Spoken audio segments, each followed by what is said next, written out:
Formos, c'est officiel. Nîmes Olympique est relégué en N2. On imagine évidemment ta tristesse. Qu'est-ce que tu ressens?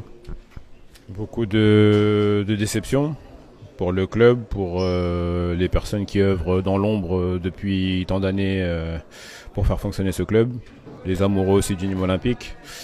Aujourd'hui, on a fait une chose de très grave. On a fait couler un club historique de France et on peut s'en prendre qu'à nous-mêmes. Après, il y a eu des signaux tout au long de l'année où il fallait prendre conscience de certaines choses. On l'a pas fait.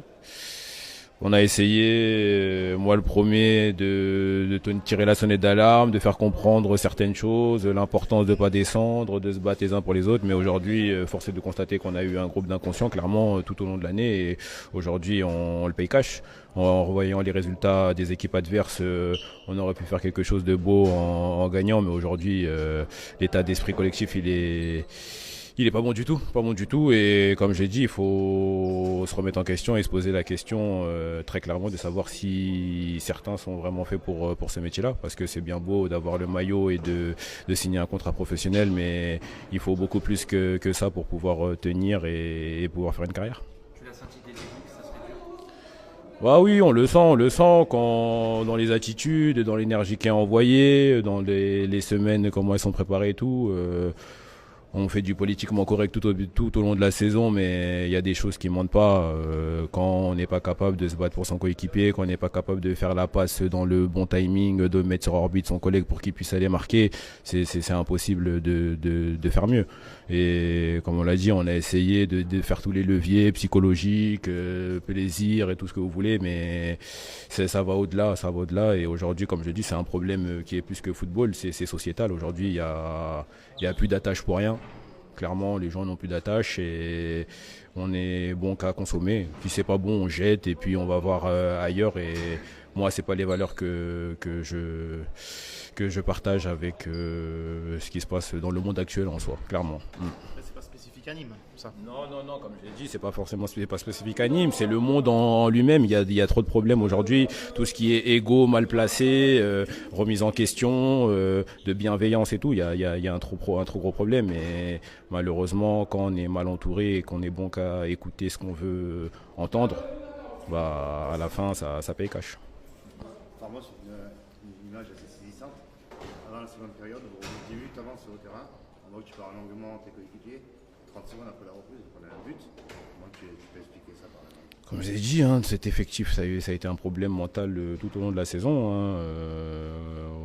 On a beau se dire les choses, mais ça rentre par une oreille, ça sort de l'autre. Avec toute la bonne volonté que certains ont de pouvoir faire les choses bien, parce que tout le monde n'est pas incriminé dans cette situation-là, mais comme on l'a dit, le négatif l'emporte sur le positif, et s'il n'y a pas assez de personnes qui sont positives, bah, automatiquement, c'est l'effet inverse qui se passe, et c'est ce qui s'est passé. Est-ce qu'il a manqué de rigueur dans le plus haut niveau dans ce club pour justement vous remettre à l'endroit quand il fallait? Est-ce qu'il a manqué tout au long de la saison peut-être de ce... Si c'est le club, je ne sais pas, mais en tout cas les joueurs en premier, parce que c'est nous qui sommes sur le terrain et c'est à nous de faire les choses bien malgré les problèmes qu'il peut y avoir dans le club ou autre. C'est pas les choses sur lesquelles il faut s'accrocher. Normalement, il faut utiliser cette énergie-là pour pouvoir la transformer en positif et se servir de ça pour aller vers l'avant. Mais force est de constater que certains utilisent cette énergie négativement et s'enfoncent dans le mauvais sens, alors que c'est pas comme ça qu'on fait avancer les choses. Il y a des choses négatives, effectivement, mais il faut prendre ces choses négatives pour faire avancer le club, parce que si on était tous amenés à être dans une mission de renouveau pour ce club-là, on n'aurait pas vécu de saison comme cela. Par rapport à ce que tu déplores, en fait, on a le sentiment que le mal était trop profond et que le coach ne pouvait plus le fuir. Le mal était trop profond, clairement. Il a essayé tant bien que mal de faire tout ce qu'il pouvait. Seb Larcier, pareil. Moi, en tant que capitaine, j'ai bataillé du début à la fin et j'ai beaucoup pris sur moi. Et heureusement qu'il y a aussi ma famille, mes enfants, qui font que j'arrive à switcher en sortant d'ici, parce que malheureusement, il y a des mecs qui mentalement aujourd'hui, Et il y a des vrais problèmes, il faut consulter quelque chose, je sais pas, mais en tout cas il faut vraiment, on en rigole, mais il y a des vrais soucis mentaux aujourd'hui, et comme on l'a dit, avec des effectifs jeunes, ça va pas forcément mettre des mots sur tout ce qui est dépression ou autre, et peut-être qu'on en est là aussi, parce qu'à partir du moment où vous prenez aucun plaisir à faire du football, il faut se poser la question, parce qu'il y a des métiers qui sont beaucoup plus contraignants, et de venir sur un terrain de football, qui plus est bien, avec des supporters qui viennent pour se faire plaisir, et que vous êtes incapable de vous sublimer dans ce genre de situation-là, il faut vraiment s'inquiéter. C'est terrible ce que tu dis quand même. C'est terrible, effectivement, c'est terrible, mais comme j'ai dit, c'est une réalité. Après, il faut arrêter de faire semblant. C'est vrai qu'il y a des joueurs qui n'ont plus pris plaisir depuis un moment et on ne peut pas les changer à partir du moment où ils sont aussi dans l'incapacité de pouvoir dire clairement les choses qu'ils ne sont pas capables de faire ou se battre pour le club et d'être honnête envers tout le monde.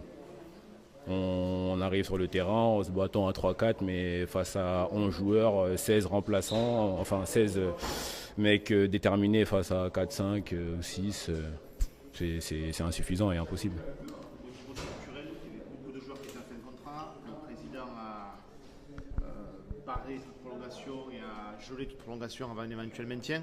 Est-ce que ça a pu peser ça? Parce que ça n'arrive pas souvent dans les clubs où il y a des prolongations, etc. Et là, il y avait vraiment beaucoup. Non, moi personnellement, comme je vous dis, moi je peux pas parler pour les autres parce que je suis pas dans leur tête. Personnellement, c'est fin de contrat, pas fin de contrat, c'est pas le problème. Il faut arriver sur le terrain et faire le boulot. Tout ce qui est contractuel, c'est après, comme il a dit le président apparemment, parce que vous m'apprenez quelque chose. S'il avait gelé les choses, c'était pour attendre la suite. Et c'est des choses sur lesquelles il fallait faire abstraction. Je leur ai dit de pas faire attention à tout ce qui se disait dans la presse ou autre, parce que c'est des choses. Quand on ne sait pas les gérer, ça prend le dessus sur nous. Moi, c'est pas un problème, fin de contrat ou non. Donc j'ai essayé de me battre tant bien que mal tout au long de la saison, sur les 2 saisons où j'ai été le capitaine de ce club-là, mais malheureusement, c'est pas assez. Ça, tu vas quitter le club, parce qu'avec cette descente, comment tu vois la suite pour toi et qu'est-ce que tu retiendras de ces 2 années? Après, hein, s'ils veulent me garder, qui sait, ma foi. Mais bon, comme j'ai dit, fin de contrat. Je suis à l'écoute de tout. S'il y a quelque chose d'intéressant pour même la N2, on peut toujours écouter. Hein. J'ai d'autres paramètres à prendre en compte aussi. Je suis plus tout seul. Moi, j'ai une famille, j'ai des enfants. Déménager par-ci par-là, c'est pas non plus quelque chose de très marrant. Donc bon, on verra bien, on fera les comptes à la fin, mais en tout cas. Déçu, et puis on verra ce que l'avenir nous dira. Est-ce que tu penses, en tant que capitaine, si tu penses que tout le vestiaire était vraiment derrière le coach jusqu'au bout, par rapport à ce que tu dis, ça peut laisser penser, est-ce que tu penses que tout le monde était. Le discours est passé jusqu'au bout quand même là? Parce qu'on a l'impression que sur les dernières journées. Il a essayé. Comme je le dis, il a essayé avec ses armes, avec sa force. Il faut un début à tout, il s'est battu, il a essayé de représenter la ville de Nîmes du mieux qu'il le pouvait, mais. On l'a pas forcément aidé, voilà, c'est le mot à dire, il n'a pas été aidé tout au long de la saison et malheureusement il en a payé le prix fort. Comment on peut aller à Orléans finalement avec tout ce que tu viens de dire, sans en prendre une valise?